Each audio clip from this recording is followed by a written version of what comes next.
ਦਰਸ਼ਕੋ break ਤੋਂ ਬਾਅਦ ਤੁਹਾਡਾ ਸਵਾਗਤ ਹੈ ਜੀ। ਰਾਜ ਸਾਹਿਬ ਸੈਕੰਡ ਇਸ਼ੂ ਬਾਰੇ ਆਪਾਂ ਗੱਲਬਾਤ ਕਰਾਂਗੇ ਜੀ। ਰਾਜ ਸਾਹਿਬ ਕੀ ਕਹਿਣਾ ਚਾਹੋਗੇ ਤੁਸੀਂ? ਦੇਖੋ ਅੱਜ ਜਿਹੜੀ ਖਬਰ ਇੱਕ ਪਾਸੇ ਅਮਰੀਕਨ ਮੀਡੀਆ ਨੇ ਵੀ ਕੈਰੀ ਕੀਤੀ ਕਿਉਂਕਿ ਬੀਤੀ ਰਾਤ ਪ੍ਰੈਜ਼ੀਡੈਂਟ ਡੋਨਲਡ ਟਰੰਪ ਨੇ ਫੌਜ ਦੇ ਕਮਾਂਡਰ ਇਨ ਚੀਫ ਦੇ ਤੌਰ ਤੇ ਲਗਭਗ ਅੱਧਾ ਘੰਟਾ ਨੇਸ਼ਨ ਨੂੰ ਐਡਰੈਸ ਕੀਤਾ ਔਰ ਉਹਨੇ ਆਪਣੀ ਅਫਗਾਨਿਸਤਾਨ ਪਾਲਿਸੀ ਚੇਂਜ ਦੀ ਗੱਲ ਕੀਤੀ ਔਰ ਉਹਨਾਂ ਨੇ ਕਿਹਾ कि my original instinct was pull out all American troops from Afghanistan, but I was convinced by my military advisors after a lengthy review of the United States' longest war, a hasty withdrawal would create a vacuum that terrorists including Islamic State and Al-Qaeda would instantly fill. So ਇਸ ਨੂੰ ਉਹਨਾਂ ਨੇ ਤਾਂ ਆਪਣੇ national interest ਦੇ ਵਿੱਚ ਕਿ ਜੀ ਜੇ ਅਸੀਂ ਕੁਇਕਲੀ ਵਿਦਡਰਾ ਕੀਤਾ ਔਰ ਇਹ ਰੋਂਗ ਸਿਗਨਲ ਜਾਏਗਾ ਔਰ ਦਿਸ ਦੈਟ ਵੱਖਰੀ ਗੱਲ ਹੈ ਕਿ ਪ੍ਰੈਜ਼ੀਡੈਂਟ ਟਰੰਪ ਨੇ ਆਪਣੀ ਇਲੈਕਸ਼ਨ ਕੈਂਪੇਨ ਦੇ ਦੌਰਾਨ ਓਬਾਮਾ ਐਡਮਿਨਿਸਟ੍ਰੇਸ਼ਨ ਦਾ ਜਿਹੜਾ ਇਸ ਨੂੰ ਕਿ ਵੀ ਉਹਨਾਂ ਨੇ ਐਂਡ ਕਿਉਂ ਨਹੀਂ ਕੀਤੀ ਵਾਰ ਨੂੰ ਐਜ਼ ਏ ਕ੍ਰਿਟਿਸਿਜ਼ਮ ਕੀਤਾ ਸੀ ਔਰ ਈਵਨ ਜਦੋਂ ਜੂਨੀਅਰ ਬੁਸ਼ ਨੇ ਇਰਾਕ ਦੇ ਵਿੱਚ ਫੌਜ ਭੇਜੀ ਸੀ ਉਦੋਂ ਵੀ ਟਰੰਪ ਨੇ ਜਿਹੜਾ ਉਸ ਪਾਲਿਸੀ ਨੂੰ ਨਕਾਰਿਆ ਸੀ। ਸੋ ਉਸ ਵੱਲ ਅਸੀਂ ਆਵਾਂਗੇ ਕਿ ਵੀ ਇਹ ਅਮਰੀਕਨ ਜਿਹੜੀ ਇਸ ਕਿਸਮ ਦੀ ਲਾਈਨ ਹੈ ਉਹਨਾਂ ਨੇ ਲਈ ਹੈ ਇਸ ਦਾ ਕੀ ਅਰਥ ਹੈ। ਪਰ ਮੈਂ ਬਹੁਤ ਵਾਰ ਦੇਖਦਾ ਕਿ ਜਿਹੜੀ ਪ੍ਰੋਪੇਗੈਂਡਿਸਟ ਅਪਰੋਚ ਹੁੰਦੀ ਹੈ ਕਿ ਹੁਣ ਇਸ ਸਾਰੇ 'ਚ ਜਿੱਥੇ ਉਸ ਐਡਰੈਸ 'ਚ ਉਹਨਾਂ ਨੇ ਪਾਕਿਸਤਾਨ ਨੂੰ ਕਿਹਾ ਕਿ ਜੀ ਇਹ ਭਾਵੇਂ ਅਫਗਾਨਿਸਤਾਨ 'ਚ ਸਾਡਾ ਅਲਾਈ ਹੈ ਪਨਾਹਗਾਹਾਂ ਨਾ ਦੇ ਔਰ ਅਸੀਂ ਦੇਖਾਂਗੇ ਕੀ ਹੈ, ਨਾਲੇ ਉਹਨੇ ਇੰਡੀਆ ਨੂੰ ਵੀ ਚੋਭ ਮਾਰੀ। ਉਹਨਾਂ ਨੇ ਕਿਹਾ ਜੀ ਤੁਸੀਂ ਵੱਡੇ ਬਿਜ਼ਨਸ ਸਾਡੇ ਪਾਰਟਨਰ ਹੋ, ਪੈਸੇ ਤੁਸੀਂ ਸਾਡੇ ਤੋਂ ਲੈਂਦੇ ਹੋ, ਡਾਲਰ ਬਣਾਉਂਦੇ ਹੋ, ਪਰ ਤੁਸੀਂ ਯੂ ਨੀਡ ਟੂ ਡੂ ਮੋਰ ਇਨ ਅਫਗਾਨਿਸਤਾਨ। ਹੁਣ ਗੱਲ ਤਾਂ ਪਾਕਿਸਤਾਨ ਤਾਂ ਜੋ ਹੈ ਸੋ ਹੈ ਹੀ ਹੈ, ਪਾਕਿਸਤਾਨ ਆਲਰੇਡੀ ਫਰੰਟ ਸਟੇਟ ਹੈ ਔਰ ਚਾਈਨਾ ਨੇ ਨਾਲ ਦੀ ਨਾਲ ਉਹਨਾਂ ਨੇ ਜੋ ਹੀ ਅਮਰੀਕਾ ਨੇ ਇਸ ਕਿਸਮ ਦਾ ਬਲੇਮ ਕੀਤਾ ਚਾਈਨਾ ਨੇ ਅੱਗੋਂ ਕਿਹਾ ਕਿ ਵੀ ਪਾਕਿਸਤਾਨ ਫਰੰਟ ਸਟੇਟ ਹੈ ਔਰ ਉਹਨਾਂ ਨੇ ਸਭ ਤੋਂ ਜ਼ਿਆਦਾ ਕੁਰਬਾਨੀ ਕੀਤੀ ਹੈ ਇਹ ਸਾਰੀ ਵਾਰ ਅਗੇਂਸਟ ਟੈਰਰ ਦੇ ਉੱਤੇ। ਕਿੰਨੇ ਸਿਵਿਲੀਅਨ ਪਾਕਿਸਤਾਨੀ ਮਰੇ ਨੇ, ਕਿੰਨੇ ਫੌਜੀ ਮਰੇ ਨੇ। ਲੇਕਿਨ ਜੇ ਤੁਸੀਂ ਇੰਡੀਅਨ ਮੀਡੀਆ ਔਰ ਉਹਨਾਂ ਦਾ ਪ੍ਰੋਪੇਗੈਂਡਾ ਅਪਰੋਚ ਚੁੱਕ ਕੇ ਦੇਖੋ ਉਹਨਾਂ ਨੇ ਇਵੇਂ ਪ੍ਰੋਜੈਕਟ ਕੀਤਾ ਜਿਵੇਂ ਪਾਕਿਸਤਾਨ ਨੂੰ ਕੰਧ ਨਾਲ ਲਾਤਾ ਅਮਰੀਕਾ ਨੇ ਤੇ ਅਮਰੀਕਾ ਨੇ ਉਹਨੂੰ ਪਾਕਿਸਤਾਨ ਨੂੰ ਪਾਰਕਿੰਗ ਲਾਟ ਬਣਾ ਦੇਣਾ ਤੇ ਸਾਡੀ ਜਿਵੇਂ ਬੜੀ ਤਾਰੀਫ ਕੀਤੀ ਹੁੰਦੀ। ਰਾਦਰ ਤੁਸੀਂ ਜੇ ਬਿਟਵੀਨ ਦਾ ਲਾਈਨਸ ਪੜ੍ਹਦੇ ਹੋ ਪਾਕਿਸਤਾਨ ਨੂੰ ਤਾਂ ਆਲਰੇਡੀ ਉਹਨਾਂ ਨੇ ਇਸ ਸਾਰੇ ਦੇ ਥੱਲੇ ਧੁਰਿਆ ਹੀ ਹੋਇਆ, ਕੋਈ ਨਵੀਂ ਗੱਲ ਨਹੀਂ ਹੈ। ਲੇਕਿਨ ਇੰਡੀਆ ਨੂੰ ਉਹਨਾਂ ਨੇ ਨਿਹੋਰਾ ਮਾਰਿਆ ਵੀ ਤੁਸੀਂ ਬਿਜ਼ਨਸ ਸਾਡੀ ਲੈਂਦੇ ਹੋ ਲੇਕਿਨ ਤੁਸੀਂ ਕਰ ਨਹੀਂ ਰਹੇ ਕੁਝ ਵੀ। ਹੁਣ ਜ਼ਾਹਰ ਹੈ ਵੀ ਇੰਡੀਆ ਤੋਂ ਕੀ ਐਕਸਪੈਕਟ ਕਰਦੇ ਨੇ ਅਮਰੀਕਨ ਕਿ ਵੀ ਉਹ ਉੱਥੇ ਪੈਸੇ ਦੇਗਾ, ਉਹ ਐਕਸਪੈਕਟ ਕਰਦੇ ਨੇ ਕਿ ਇੰਡੀਆ ਆਪਣੇ ਟਰੂਪਸ ਦੇ। ਉਹ ਭਾਵੇਂ ਪਹਿਲਾ ਐਡਮਿਨਿਸਟ੍ਰੇਸ਼ਨ ਸੀ ਮਨਮੋਹਨ ਸਿੰਘ ਦਾ ਇਰਾਕ ਵਾਰ ਵੇਲੇ ਵੀ ਅਮਰੀਕਾ ਦੀ ਐਕਸਪੈਕਟੇਸ਼ਨ ਸੀ। ਉਹ ਇੰਡੀਅਨਸ ਨੂੰ ਪਤਾ ਹੈ ਵੀ ਉਹ ਕਿੰਨੇ ਕੁ ਯੋਗੇ ਨੇ ਔਰ ਉਹ ਸਾਰੇ ਦੇ ਵਿੱਚ ਤਾਂ ਉਹਨਾਂ ਨੇ ਗੱਲਾਂ ਬਾਤਾਂ ਹੀ ਕਰਨੀਆਂ ਨੇ, ਹੋਰ ਕੁਝ ਨਹੀਂ ਹੈ। ਹੁਣ ਇਹ ਪੁੱਛਿਆ ਜਾਂਦਾ ਔਰ ਅੱਜ ਵੀ ਕੌਮੀ ਆਵਾਜ਼ ਰੇਡੀਓ ਪ੍ਰੋਗਰਾਮ ਆਸਟ੍ਰੇਲੀਆ 'ਚ ਮੇਰਾ ਇੰਟਰਵਿਊ ਸੀ 6 ਤੋਂ 6:30 ਔਰ ਇੱਕੋ ਹੀ ਇਸ ਸਵਾਲ ਦੇ ਉੱਤੇ ਫੋਕਸ ਸੀ ਕਿਉਂਕਿ ਜਦੋਂ ਤੁਸੀਂ ਸਾਰੀ ਸਿਚੁਏਸ਼ਨ ਨੂੰ ਨਾ ਦੇਖ ਰਹੇ ਹੋਵੋ ਤੇ ਕਈ ਵਾਰ ਇਹ ਜਿਹੜੀ ਬਿਆਨਬਾਜ਼ੀ ਹੈ ਔਰ ਜਿਵੇਂ ਇੰਡੀਅਨ ਮੀਡੀਆ ਉਹਨੂੰ ਪ੍ਰੋਜੈਕਟ ਕਰਦਾ ਹੈ ਔਰ ਫਿਰ ਚਾਰ ਚੁਫੇਰੇ ਸੋਸ਼ਲ ਮੀਡੀਆ ਉਸ ਨੂੰ ਅੱਗੇ ਤੋਰ ਲੈਂਦਾ ਹੈ, ਇੱਕ ਬੜੀ ਜਿਹੜੀ ਹੈ ਘਬਰਾਹਟ ਵਾਲੀ ਸਥਿਤੀ ਵੀ ਬਣਦੀ ਹੈ। ਪਰ ਜੇ ਅਸੀਂ ਗਰਾਊਂਡ ਰਿਐਲਿਟੀ ਔਰ ਉਸ ਪ੍ਰੋਗਰਾਮ 'ਚ ਵੀ ਮੈਂ ਕਿਹਾ ਜੀ ਚਲੋ ਇਸ ਸਟੇਟਮੈਂਟ ਨੂੰ ਟਰੰਪ ਨੇ ਕੀ ਕਿਹਾ, ਉਹ ਕਦੇ ਕਿਸੇ ਨੂੰ ਟੈਰੀਫਿਕ ਕਹਿ ਦਿੰਦਾ ਹੈ, ਕਦੇ ਕਿਸੇ ਨੂੰ ਫੈਂਟੈਸਟਿਕ ਕਹਿ ਦਿੰਦਾ ਹੈ ਤੇ ਕਦੇ ਕਿਸੇ ਨੂੰ ਅਗਰੀਐਸਟ ਕਹਿ ਦਿੰਦਾ ਹੈ। ਉਹ ਤਾਂ ਟਵਿੱਟਰ ਦੇ ਉੱਤੇ ਹੀ ਆਪਣੀ ਪਾਲਿਸੀ ਚਲਾਉਂਦਾ। ਮੈਂ ਕਿਹਾ ਇਸ ਸਾਰੇ ਦਾ ਲੁਬੇ ਲਬਾਬ ਕੀ ਇਨ ਦਾ ਐਂਡ ਕੀ ਹੈ। ਜਿਹੜਾ ਡਿਫੈਂਸ ਸੈਕਟਰੀ ਹੈ ਉਹਨੇ ਕਿਹਾ ਜੀ ਅਸੀਂ 4000 ਹੋਰ ਸੋਲਜਰ ਭੇਜਾਂਗੇ ਜਿਹੜੇ ਕਿ ਅਫਗਾਨ ਫੋਰਸਿਸ ਨੂੰ ਟ੍ਰੇਨਡ ਕਰਨਗੇ। ਹੁਣ ਆਲਰੇਡੀ ਜਿਹੜੇ ਉੱਥੇ ਐਗਜ਼ਿਸਟਿੰਗ ਇਹਨਾਂ ਦੇ ਟਰੂਪ ਨੇ ਇਸ ਸਾਰੇ 'ਚ ਉਹ ਬੜੇ ਥੋੜੇ ਜਿਹੇ ਨੇ, 7-8 ਤੋਂ ਵੀ ਘੱਟ ਹੈ, 8000 ਦੇ ਨੇੜੇ। 4000 ਹੋਰ ਹੋ ਜਾਣਗੇ, 12000 ਕੀ ਚੇਂਜ ਕਰ ਲੈਣਗੇ ਜਦੋਂ ਕਿ ਆਲਰੇਡੀ ਔਰ ਇਸ ਦਾ ਪਿਛੋਕੜ ਹਰ ਇੱਕ ਨੂੰ ਪਤਾ ਹੈ ਅਫਗਾਨਿਸਤਾਨ ਵਾਰ ਦਾ ਕੀ ਹੈ ਵੀ 9/11 ਹੋਇਆ ਜੀ, ਟਵਿਨ ਟਾਵਰਸ ਡਿਸਟਰੋਏ ਹੋਏ, ਪੈਂਟਾਗਨ ਤੇ ਅਟੈਕ ਹੋਇਆ, 3000 ਤੋਂ ਜ਼ਿਆਦਾ ਸਿਵਿਲੀਅਨ ਔਰ 160 ਦੇ ਕਰੀਬ ਪੈਂਟਾਗਨ ਦੇ EMPLOYE ਮਾਰੇ ਗਏ ਔਰ ਅਮਰੀਕਾ ਨੇ ਵਾਰ ਡਿਕਲੇਅਰ ਕਰ ਦਿੱਤੀ, UN ਸਿਕਿਉਰਿਟੀ ਕਾਉਂਸਲ ਨੇ ਵੀ ਸੈਂਕਸ਼ਨ ਕੀਤਾ ਔਰ ਔਰ ਉਹ ਨੈਟੋ 'ਚ ਜਦੋਂ ਤੁਸੀਂ ਜਿਹੜਾ ਉਹ ਪੂਰੇ ਦੇ ਪੂਰਾ ਦੇਖਦੇ ਹੋ ਸਾਰੇ ਦੇਸ਼ਾਂ ਦੀਆਂ ਫੌਜਾਂ ਸਣੇ ਕੈਨੇਡਾ ਦੇ ਉੱਥੇ ਰਹੀਆਂ।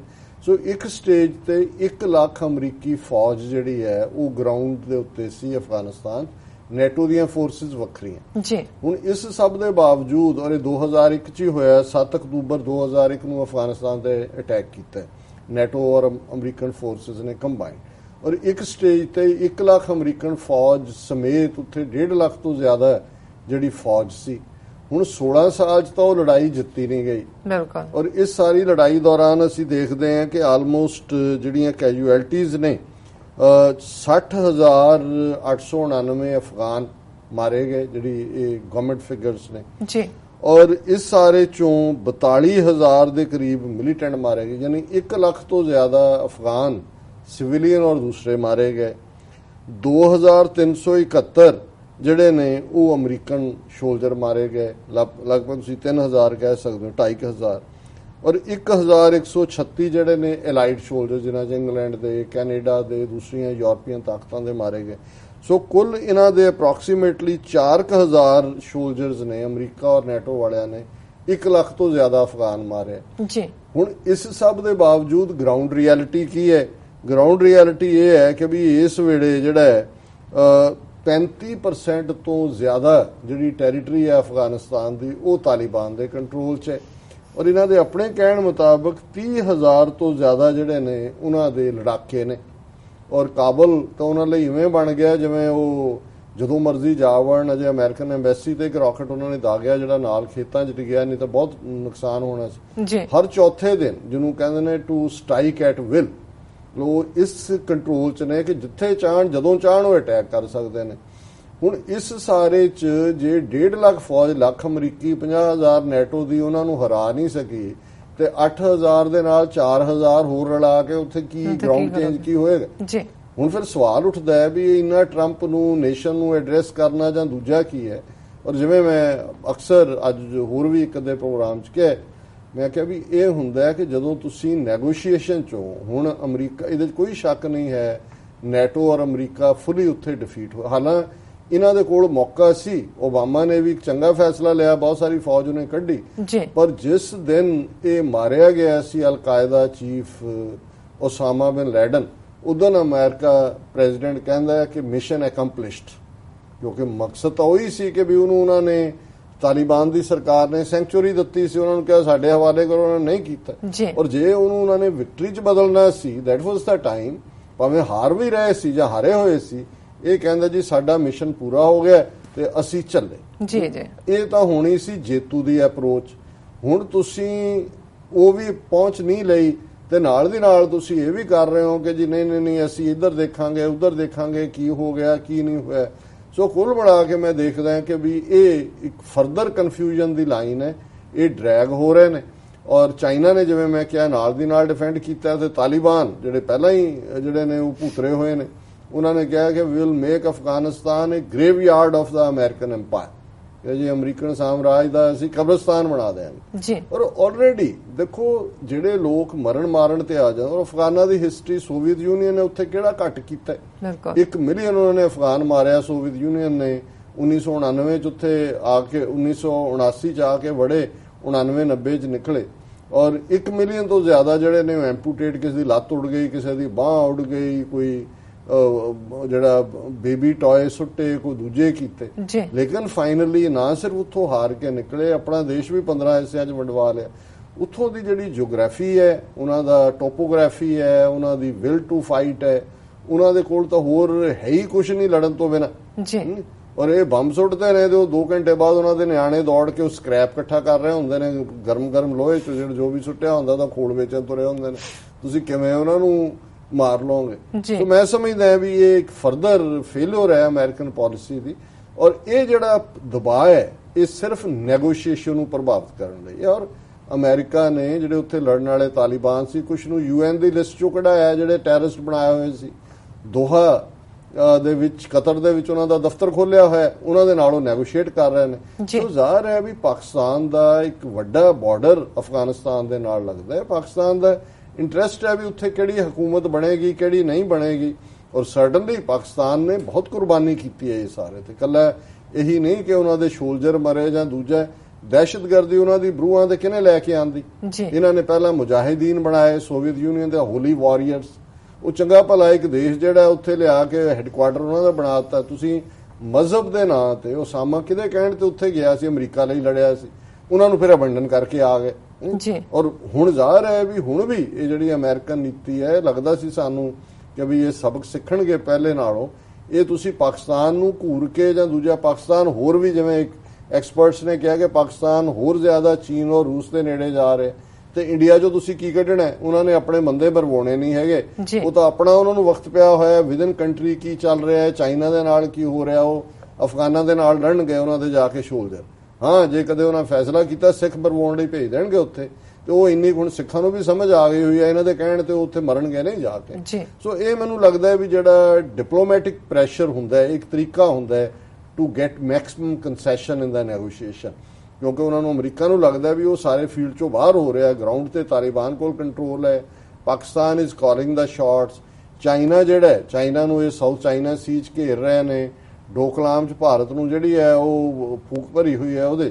ਸੋ ਕੁੱਲ ਮਿਲਾ ਕੇ ਇਹ ਸਾਰੇ ਜਿਹੜੀ ਅਰੇਂਜਮੈਂਟ ਜੋ ਵੀ ਚੱਲ ਰਿਹਾ ਹੈ, ਇਹਨੂੰ ਮੈਂ ਸਿਰਫ ਡਿਪਲੋਮੈਟਿਕ ਪ੍ਰੈਸ਼ਰ ਦੇ ਤੌਰ ਤੇ ਦੇਖਦਾ।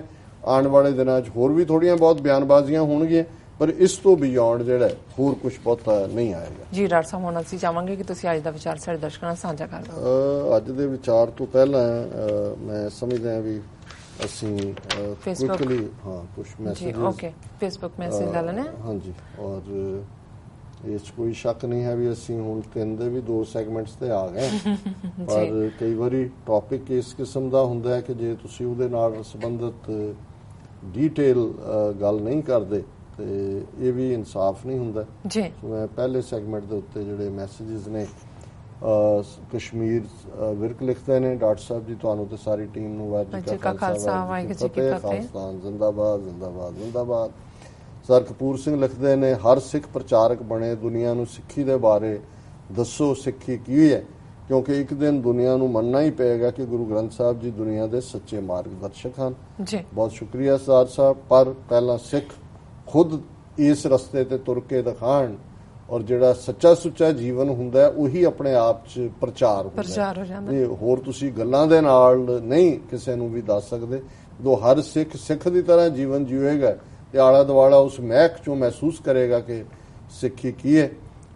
ਮੇਜਰ ਸਿੰਘ ਲਿਖਦੇ ਨੇ, ਡਾਕਟਰ ਸਾਹਿਬ ਤੁਹਾਨੂੰ ਤੇ ਸਾਰੀ ਟੀਮ ਨੂੰ ਵਾਹਿਗੁਰੂ ਜੀ ਕਾ ਖਾਲਸਾ ਵਾਹਿਗੁਰੂ ਜੀ ਕੀ ਫਤਿਹ, ਖਾਲਸਤਾਨ ਜ਼ਿੰਦਾਬਾਦ। ਫਿਰ ਰਣਜੋਤ ਸਿੰਘ ਹੋਰਾਂ ਨੇ ਵਰਲਡ ਸਿੱਖ ਪਾਰਲੀਮੈਂਟ ਦੇ ਨਾਲ ਰਿਲੇਟਡ ਜਿਹੜਾ ਸਵਾਲ ਪੁੱਛਿਆ, ਪਰ ਇਸ ਬਾਰੇ ਅਜੇ ਮੈਂ ਕੁਝ ਕਹਿਣ ਦੇ ਸਮਰੱਥ ਨਹੀਂ ਹੈ ਜੀ। ਜਾਜ ਸਿੰਘ ਲਿਖਦੇ ਨੇ, Khalistan is the only solution for our survival, otherwise we are going out of map. ਬਿਲਕੁਲ ਠੀਕ ਫਰਮਾਇਆ। ਕੁਲਦੀਪ ਸਿੰਘ ਖੰਗ, ਸਰ ਕਪੂਰ ਸਿੰਘ, ਅਮਰਜੀਤ ਬਾਜਵਾ, ਗੁਰਪ੍ਰੀਤ ਸਿੰਘ, ਰਾਜਾ ਮੁਕਤਸਰ, ਹਰਵਿੰਦਰ ਸਿੰਘ ਬੁੱਟਰ, ਭੁਪਿੰਦਰ ਸਿੰਘ, ਹਰਜੀਤ ਸਿੰਘ, ਅਵਤਾਰ ਸਿੰਘ ਪੰਨੂ, ਦਵਿੰਦਰ ਸਿੰਘ, ਰਣਜੋਤ ਸਿੰਘ, ਹਰਕਮਲ ਸਿੰਘ, ਜਾਜ ਸਿੰਘ, ਸਾਜਿਦ ਮਕਬੂਲ, ਜਗਦੇਵ ਸਰਾਉ, ਜੁਝਾਰ ਵਿਰਕ, ਲਵਲੀ ਸਿੰਘ, ਇਹਨਾਂ ਸਾਰੇ ਵੀਰਾਂ ਨੇ ਜਿਹੜੇ ਨੇ ਉਹ ਕਮੈਂਟ ਕੀਤੇ ਨੇ। ਖਾਲਿਸਤਾਨ ਜ਼ਿੰਦਾਬਾਦ ਵੀ ਕਿਹਾ ਔਰ ਸਾਡੀ ਹੌਸਲਾ ਅਫਜ਼ਾਈ ਵੀ ਕੀਤੀ ਹੈ। ਇੱਕ ਵੀਰ ਨੇ ਸ਼ਾਇਦ ਕਿਹਾ ਜੀ ਤੁਸੀਂ ਸਿਰਫ ਗੱਲਾਂ ਹੀ ਕਰਦੇ ਹੋ, ਕਰ ਕੁਛ ਨਹੀਂ ਸਕਦੇ। ਹਾਂ, ਤੁਸੀਂ ਠੀਕ ਫਰਮਾਇਆ, ਪਰ ਅੱਜ ਤੱਕ ਗੱਲਾਂ ਕਰਨ ਵਾਲੇ ਵੀ ਨਹੀਂ ਰਹੇ, ਤੁਹਾਡੇ ਕੋਲ ਤਾਂ ਗੱਲਾਂ ਦਾ ਵੀ ਵਕਤ ਨਹੀਂ ਹੈ। ਔਰ ਅਸੀਂ ਸਮਝਦੇ ਹਾਂ ਕਿ ਸਾਡੇ ਜਿਹੜਾ ਜ਼ਿੰਮਾ ਇੱਕ ਕਾਨੂੰਨ ਦੀ ਜ਼ਦ 'ਚ ਰਹਿੰਦੇ ਆ, ਜਾਣਕਾਰੀ ਅਸੀਂ ਮੁਹੱਈਆ ਕਰਾ ਸਕਦੇ ਜੀ। ਤੇ ਜੇ ਤੁਹਾਡੇ ਕੋਲ ਕੋਈ ਹੋਰ ਏਜੰਡਾ ਹੈ ਜਿਹੜਾ ਤੁਸੀਂ ਸਾਥੋਂ ਲਾਗੂ ਕਰਵਾਉਣਾ ਚਾਹੁੰਦੇ ਹੋ ਤਾਂ ਜ਼ਰੂਰ ਸਾਨੂੰ ਦੱਸੋ, ਅਸੀਂ ਇਸ ਲਈ ਤਿਆਰ ਹਾਂ ਜੀ। ਭਾਈ ਗੁਰਦਾਸ ਜੀ, ਕਿਉਂਕਿ ਇੱਕ ਦਿਨ ਅਸੀਂ ਉਹਨਾਂ ਦੀ ਵਿਚਾਰ ਕਰਦੇ ਹਾਂ ਯੂਜਲੀ ਮੰਡੇ, ਪਰ ਅੱਜ ਅਸੀਂ ਕਰ ਰਹੇ ਹਾਂ ਕਿਉਂਕਿ ਕੱਲ ਪ੍ਰੋਗਰਾਮ ਅਸੀਂ ਨਹੀਂ ਕੀਤਾ ਜੀ। ਇਹ ਬ੍ਰਿਜ ਭਾਸ਼ਾ 'ਚ ਉਹਨਾਂ ਦਾ ਕਵਿਤ ਨੰਬਰ 187 ਹੈ। ਦੀਪਕ ਪਤੰਗ ਸੰਗ ਪ੍ਰੀਤ ਇੱਕ ਅੰਗੀ ਹੋਏ, ਚੰਦਰਮਾ ਚਕੋਰ ਕੰਨ ਚਾਤਰਿਕ ਨਾ ਹੋਤ ਹੈ, ਚਕਈਓ ਸੂਰ ਜਲ ਮੀਨ ਜਿਉ ਕਮਲ ਅਲ, ਕਾਸਟ ਅਗਨ ਮ੍ਰਿਗ ਨਾਦ ਕੋ ਉਦੋਤ ਹੈ, ਪਿਤ ਸੁਤ ਹਿਤ ਘਰ ਭਾਮਨੀ ਪਤਾਰਗਤ, ਮਾਇਆ ਉਹ ਸੰਸਾਰ द्वार मिटत न छूत है, गुर सिख संगत मिलाप को प्रताप साचो, लोक परलोक सुखदाई ओत पोत है। ਭਾਈ ਸਾਹਿਬ ਨੇ ਸਿੱਖ ਔਰ ਗੁਰੂ ਦੀ ਪ੍ਰੀਤ ਕਿਵੇਂ ਦੋ ਤਰਫੀ ਹੈ ਜੀ। ਇੱਕ ਪਾਸੇ ਸਾਡਾ ਇੱਕ ਤਰਫਾ ਪਿਆਰ ਹੁੰਦਾ ਹੈ, ਜਿਹੜੇ ਬਹੁਤ ਸਾਰੇ ਉਹਨਾਂ ਨੇ ਅਲੰਕਾਰ ਇਸਤੇਮਾਲ ਕੀਤੇ, ਪਰ ਉਹਨਾਂ ਨੇ ਕਨਕਲੂਜਨ 'ਚ ਕਿਹਾ ਕਿ ਜੇ ਸਿੱਖ ਭਾਵਨਾ ਦੇ ਨਾਲ ਗੁਰੂ ਨੂੰ, ਰੱਬ ਨੂੰ ਪਿਆਰ ਕਰਦਾ ਹੈ ਤੇ ਰੱਬ ਨੂੰ ਰੈਸਿਪਰੋਕੇਟ ਵੀ ਕਰਦਾ। ਔਰ ਅਕਸਰ ਅਸੀਂ ਭਾਈ ਗੁਰਦਾਸ ਜੀ ਦਾ ਹੀ ਇਹ ਕੋਟ ਦੁਹਰਾਉਂਦੇ ਹੁੰਦੇ ਹਾਂ ਕਿ ਚਰਨ ਸ਼ਰਨ ਗੁਰ ਏਕ ਪੈਂਡਾ ਜਾਏ ਚੱਲ, ਸਤਿਗੁਰ ਕੋਟ ਪੈਂਡਾ ਆਗੇ ਹੋਏ ਲੇਤ ਹੈ। ਕਿ ਜੇ ਅਸੀਂ ਇੱਕ ਕਦਮ ਤੁਰ ਕੇ ਜਾਈਏ ਤੇ ਕਰੋੜ ਕਦਮ ਅੱਗੇ ਗੁਰੂ ਆਉਂਦੇ ਨੇ ਲੈਣ ਲਈ। ਔਰ ਇਸ ਕਵਿਤ ਦੇ ਵਿੱਚ ਵੀ ਉਹਨਾਂ ਨੇ ਇਹੀ ਥੀਮ, ਉਹਨਾਂ ਨੇ ਕਿਹਾ ਦੀਪਕ ਪਤੰਗ ਸੰਗ ਪ੍ਰੀਤ ਇੱਕ ਅੰਗੀ ਹੋਏ, ਚੰਦਰਮਾ ਚਕੋਰ ਕੰਨ ਚਾਤਰਿਕ ਨਾ ਹੋਤ ਹੈ। ਹੁਣ ਅਕਸਰ ਜਿਹੜੀ ਸ਼ਾਇਰੀ ਹੈ ਉਹਦੇ 'ਚ ਪਤੰਗੇ ਤੇ ਰੌਸ਼ਨੀ ਸ਼ਮਾ ਦਾ ਕੁਰਬਾਨ ਹੋਣਾ, ਪਰ ਰੌਸ਼ਨੀ ਤਾਂ ਕੋਈ ਨਹੀਂ ਦਿਖਾ ਰਹੇ ਹੁੰਦੇ ਵੀ ਉਹ ਵੀ ਪਿਆਰ ਕਰਦੇ, ਉਹ ਆਪ ਹੀ ਆ ਕੇ ਕਮਲਾ ਵਿੱਚ ਵੱਜਦਾ ਸੜ ਜਾਂਦਾ। ਪਰ ਇਹ ਵਨ ਸਾਈਡਡ ਹੀ ਹੋਇਆ, ਕੋਈ ਰੌਸ਼ਨੀ ਦਾ ਤਾਂ ਪਤਾ ਨਹੀਂ, ਉਹ ਤਾਂ ਨਹੀਂ ਹੈ ਕਿ ਵੀ ਉਹ ਉਹਨੂੰ ਪਿਆਰ ਕਰਦੀ ਹੈ। ਉਹਨਾਂ ਨੇ ਕਿਹਾ ਇੱਕ ਅੰਗੀ ਹੋਏ, ਵਨ ਸਾਈਡਡ ਲਵ ਹੈ। ਚੰਦਰਮਾ ਚਕੋਰ, ਹੁਣ ਅਸੀਂ ਤਾਂ ਕਹਿੰਦੇ ਆ ਜੀ ਚਕੋਰ ਖਿਲ ਜਾਂਦੀ ਹੈ, ਉਹਦੀ ਪ੍ਰੈਗਨੈਂਸੀ ਵੀ ਚੰਦਰਮਾ ਨਾਲ ਹੁੰਦੀ, ਪਰ ਕਦੇ ਕੋਈ ਚੰਦਰਮਾ ਦਾ ਪ੍ਰੈਸ ਨੋਟ ਤਾਂ ਨਹੀਂ ਆਇਆ ਕਿ ਵੀ ਉਹ ਚਕੋਰ ਤੋਂ ਬਹੁਤ ਕੁਰਬਾਨ ਹੈ ਜੀ। ਕੰਨ ਚਾਤਰਕ ਨਾ ਹੋਤ ਹੈ। ਇਸੇ ਤਰ੍ਹਾਂ ਪਪੀਹੇ ਦਾ ਅਕਸਰ ਜ਼ਿਕਰ ਹੁੰਦਾ ਹੈ ਕਿ ਪ੍ਰਿਯੋ ਪ੍ਰਿਯੋ ਕਰਦਾ ਹੈ ਬਾਬੀਹਾ ਜਾਂ ਪਪੀਹਾ, ਹਿੰਦੀ 'ਚ ਬਾਬੀਹਾ ਪੰਜਾਬੀ 'ਚ, ਕਿ ਜਦੋਂ ਮੀਂਹ ਪਏਗਾ ਉਹਦੀ ਇੱਕ ਬੂੰਦ ਉਹਦੇ ਮੂੰਹ 'ਚ ਡਿੱਗੇਗੀ, ਸਵਾਂਤੀ ਬੂੰਦ ਨੂੰ ਕਹਿੰਦੇ ਨੇ, ਉਹ ਮੋਤੀ ਬਣ ਜਾਏਗੀ।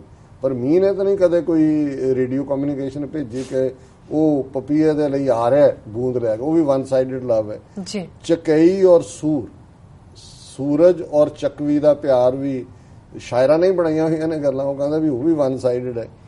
ਜਲ ਮੀਨ ਜਿਉਂ ਕਮਲ ਅਲ, ਹੁਣ ਮੱਛੀ ਤੇ ਪਾਣੀ ਦਾ ਪਿਆਰ, ਕਿ ਜੀ ਮੱਛੀ ਨੂੰ ਪਾਣੀ ਤੋਂ ਕੱਢੋ ਤੇ ਮੱਛੀ ਮਰ ਜਾਂਦੀ।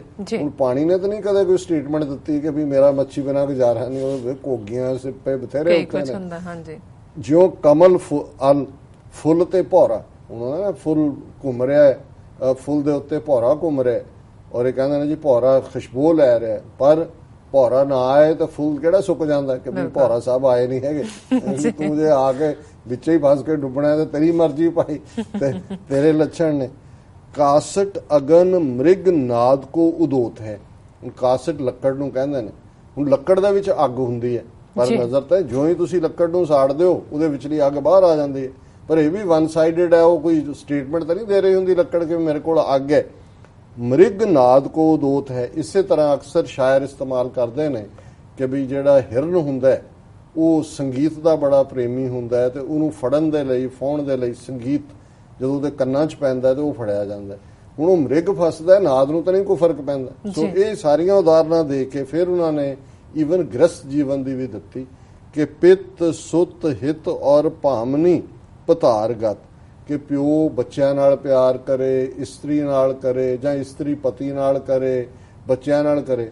ਪਰ ਕਿੰਨੀ ਕੁ ਵਾਰੀ ਇਹ ਰੈਸੀਪਰੋਕਲ ਹੁੰਦਾ ਤੁਹਾਨੂੰ ਨਹੀਂ ਪਤਾ। ਜਿਹਨਾਂ ਬੱਚਿਆਂ ਨੂੰ ਤੁਸੀਂ ਪਾਲਿਆ ਹੁੰਦਾ ਹੈ, ਜਿਹਨਾਂ ਨੂੰ ਕਿਸ ਹਾਲਾਤ ਦੇ ਵਿੱਚ ਕੀਤਾ ਹੁੰਦਾ, ਉਹ ਤੁਹਾਡਾ ਅਲਟੀਮੇਟਲੀ ਕੀ ਹਸ਼ਰ ਕਰਦੇ ਨੇ ਜੀ। ਗੁਰੂ ਰਾਮਦਾਸ ਜੀ ਦਾ ਸ਼ਬਦ ਹੈ ਕਿ ਕਾਹੇ ਪੂਤ ਝਗਰਤ ਹੋ ਸੰਗ ਬਾਪ, ਜਿਨ ਕੇ ਜਨੇ ਬਡੀਰੇ ਤੁਮ ਹੋ, ਤਾਂ ਤਿੰਨਸਿਓ ਝਗਰਨ ਪਾਪ। ਕਿ ਪੁੱਤਰ ਕਿਉਂ ਝਗੜਾ ਕਰਦਾ ਪਿਓ ਦੇ ਨਾਲ, ਜਿਹਨੇ ਤੈਨੂੰ ਜਣਿਆ ਵੱਡਾ ਕੀਤਾ, ਉਸ ਨਾਲ ਝਗੜਨਾ ਪਾਪ ਹੈ। ਪਰ ਮਾਪਿਓ ਅਖੀਰ ਵੇਲੇ ਵੀ ਪੁੱਤ ਧੀਆਂ ਜਿੰਨੇ ਮਰਜ਼ੀ ਕਪੁੱਤਰ ਕਪੁੱਤਰੀਆਂ ਹੋ ਜਾਣ, ਉਹਨਾਂ ਦੇ ਗੁਣ ਗਾਉਂਦੇ ਨੇ। ਹੁਣ ਇਹ ਵੀ ਵਨ ਸਾਈਡਡ ਲਵ ਹੈ। ਪਰ ਭਾਈ ਸਾਹਿਬ ਨੇ ਕਿਹਾ ਕਿ ਭਾਈ ਪਿੱਤ ਸੁੱਤ ਹਿੱਤ ਔਰ ਭਾਮਨੀ ਪਤਾਰਗਤ, ਇਹ ਵੀ ਵਨ ਸਾਈਡ ਹੈ। ਮਾਇਆ ਉਹ ਸੰਸਾਰ ਦੁਆਰ ਮਿਟਤ ਨਾ ਛੂਤ। ਇਸੇ ਤਰ੍ਹਾਂ ਮਾਇਆ ਦਾ ਕੰਟੇਜੀਅਸ ਰੋਗ ਹੈ ਕਿ ਛੂਤ ਦੀ ਬਿਮਾਰੀ ਦੀ ਤਰ੍ਹਾਂ ਅਸੀਂ ਮਾਇਆ ਨੂੰ ਚੰਬੜੇ ਹੋਏ ਹਾਂ। ਮਾਇਆ ਚਪੇੜ ਮਾਰ ਕੇ ਪਾਸੇ ਕਰ ਦਿੰਦੇ, ਕਿਸੇ ਹੋਰ ਨੂੰ ਚੰਬੜ ਜਾਂਦੀ, ਕਿਉਂਕਿ ਉਹਦਾ ਸੁਭਾਅ ਹੀ ਇਹ ਹੈ, ਉਹਦੀ ਕੋਈ ਲਾਇਲਟੀ ਤਾਂ ਹੈ ਨਹੀਂ। ਪਰ ਇਹਦੇ ਉਲਟ ਭਾਈ ਸਾਹਿਬ ਕਹਿੰਦੇ ਨੇ ਗੁਰ ਸਿੱਖ ਸੰਗਤ ਮਿਲਾਪ ਕੋ ਪ੍ਰਤਾਪ ਸਾਚੋ, ਕਿ ਜਦੋਂ ਸਿੱਖ ਗੁਰੂ ਦੇ ਨਾਲ ਮਿਲਾਪ ਕਰਦਾ ਹੈ, ਪਿਆਰ ਕਰਦਾ ਹੈ, ਤੇ ਉਹ ਜਿਹੜਾ ਸਬੰਧ ਹੈ ਉਹ ਹਮੇਸ਼ਾ ਰਹਿਣ ਵਾਲਾ ਹੈ, ਸੱਚਾ ਹੈ। ਲੋਕ ਪਰਲੋਕ ਸੁਖਦਾਈ ਓਤ ਪੋਤ ਹੈ। ਗੁਰੂ ਤੁਹਾਡੇ ਲੋਕ ਦੇ ਵਿੱਚ ਵੀ ਸਹਾਈ ਹੈ, ਆਫਟਰ ਲਾਈਫ ਵੀ ਤੁਹਾਡੇ ਨਾਲ ਗੁਰੂ ਖੜਾ ਹੈ, ਔਰ ਜੀਵਨ ਦੇ ਵਿੱਚ ਜਦੋਂ ਅਸੀਂ ਗੁਰੂ ਦਾ ਹਮੇਸ਼ਾ ਰਹਿਣ ਵਾਲਾ ਇਹ ਸੰਗ, ਇਸ ਨੂੰ ਆਪਣਾ ਸੰਗੀ ਸਾਥੀ ਬਣਾ ਲੈਂਦੇ ਹਾਂ ਕਿ ਗੁਰੂ ਮੇਰੇ ਸੰਗ ਸਦਾ ਹੈ ਨਾਲੇ, ਸਿਮਰ ਸਿਮਰ ਤੇ ਸਦਾ ਸੰਭਾਲੇ।